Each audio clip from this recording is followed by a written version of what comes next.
Hi, I'm Clint Smith, and this is Crash Course Black American History. Today, we'll be discussing the Supreme Court confirmation hearing of Clarence Thomas, who was selected by George H.W. Bush to replace the legendary Thurgood Marshall on the court. In 1991, during his confirmation hearing to become an Associate Justice to the Supreme Court, Thomas faced accusations of sexual harassment from Anita Hill, who he had previously worked with. Thomas denied the allegations, and before the Senate Judiciary Committee, he went on to describe the treatment he was receiving from the Democrats and the media as a, quote, high-tech lynching. Lynching has never been something to allude to lightly.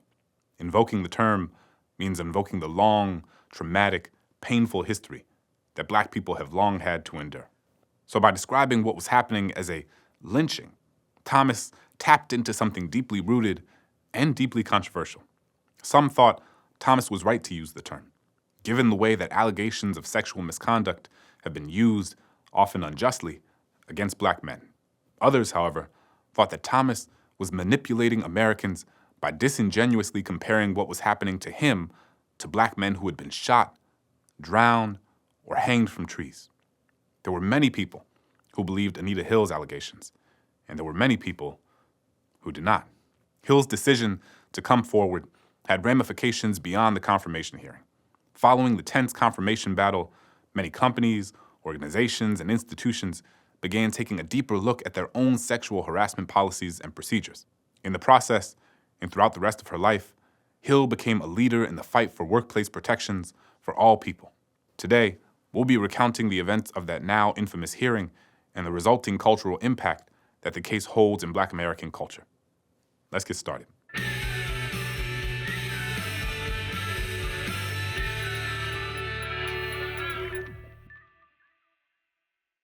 I want to note up top that this episode will address some challenging topics, including sexual violence and images of extreme violence. In 1991, President George H.W. Bush selected Clarence Thomas as a nominee to the Supreme Court of the United States. Thomas was only the second Black man ever to be nominated. The first was Thurgood Marshall. During the screening process, however, Anita Hill came forward alleging that Thomas had sexually harassed her when they worked together in the U.S. Department of Education. Thomas began working in the department in 1981 and hired Hill shortly thereafter as his special assistant in the Department of the Office of Civil Rights.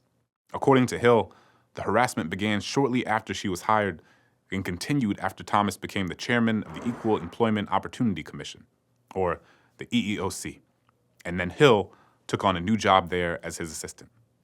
Hill eventually left Washington, D.C. in 1983 to become a law professor in her home state of Oklahoma. It wasn't until late in the summer of 1991, as the Thomas nomination was moving forward, that she was contacted by members of the Senate Judiciary Committee regarding rumors of alleged misconduct on Thomas's part against at least one female employee. After an FBI investigation, the White House determined that the allegations were, quote, unfounded. Plus, the public confirmation had ended after an intense 10-day marathon of hearings. The White House thought that would be the end of the story, but it wasn't.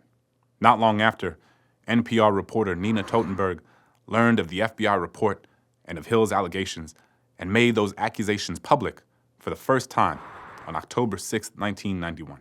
The next day, Hill held a press conference and stated publicly that she was willing to testify about her allegations. Joe Biden, then the head of the Senate Judiciary Committee, and following pressure from interest groups and Congress, reopened the hearing so that Anita Hill could testify. Prior to their entry on the national and international stage in 1991, Thomas and Hill actually shared some pretty similar backgrounds. They both came from rural roots, Thomas in Georgia and Hill in Oklahoma, and they were both first-generation college students who went on to attend Yale Law School. But the resulting controversy from the allegations being made public caused a schism along both racial and gender lines in the United States. For example, after the allegations came out against Thomas, 38% of Americans believed he should still be selected to the nation's highest court, even though 51% of those polled in that same survey believed that the Senate had not taken Hill's claims as seriously as they should have. The case also divided the African American community along lines of gender, in large part because it was an example of an intra-racial struggle and not an interracial struggle. Some Black people expressed support for Thomas, in part because during his confirmation hearing, they were convinced by his lynching comparison.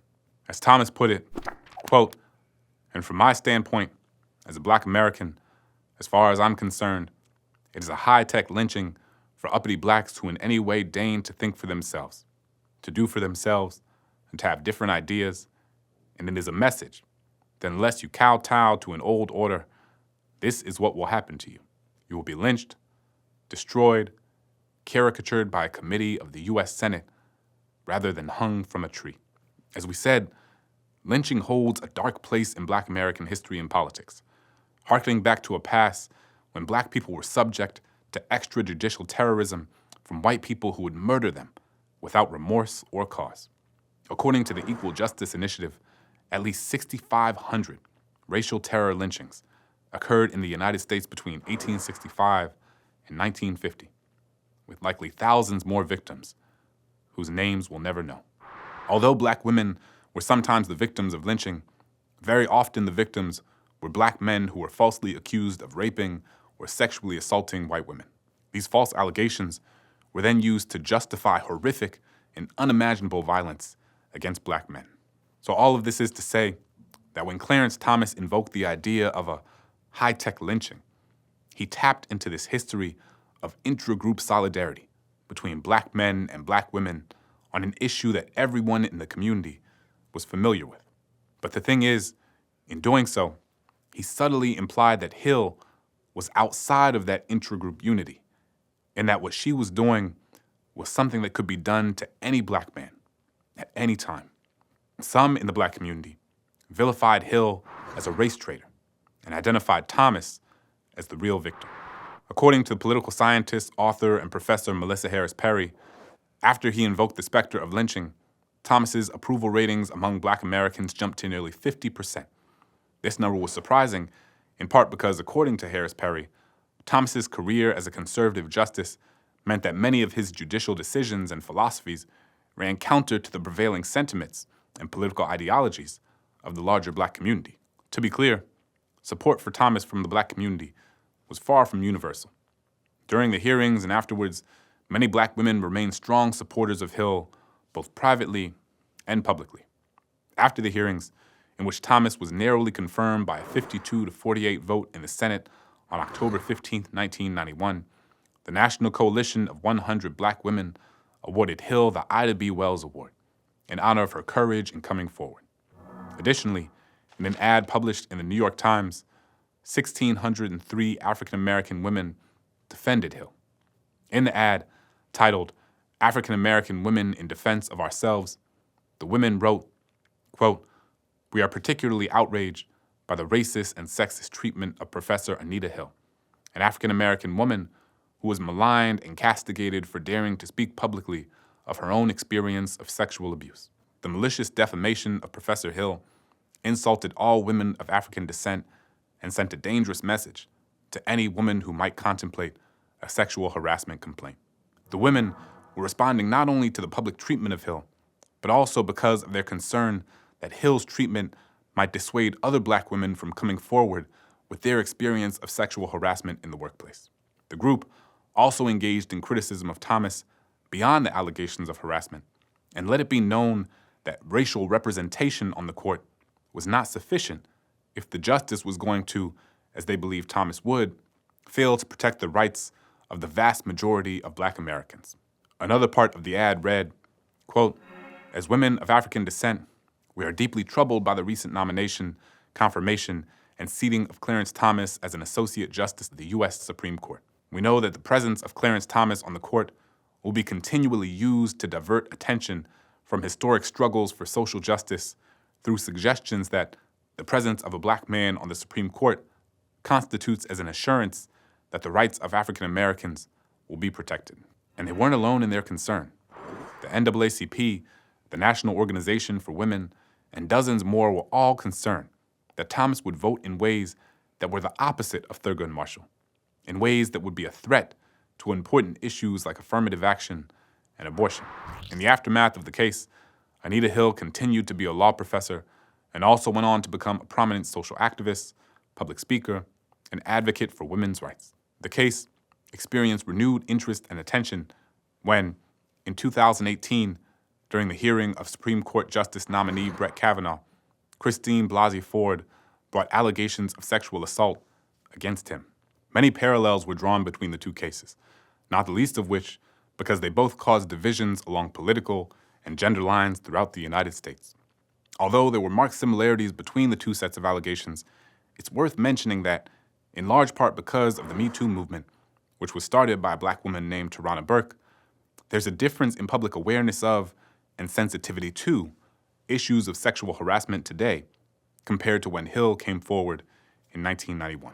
The real legacy of the Anita Hill and Clarence Thomas case is that it inspired future generations of women, particularly black women, to speak up in defense of themselves and their right to safety from harassment in the workplace.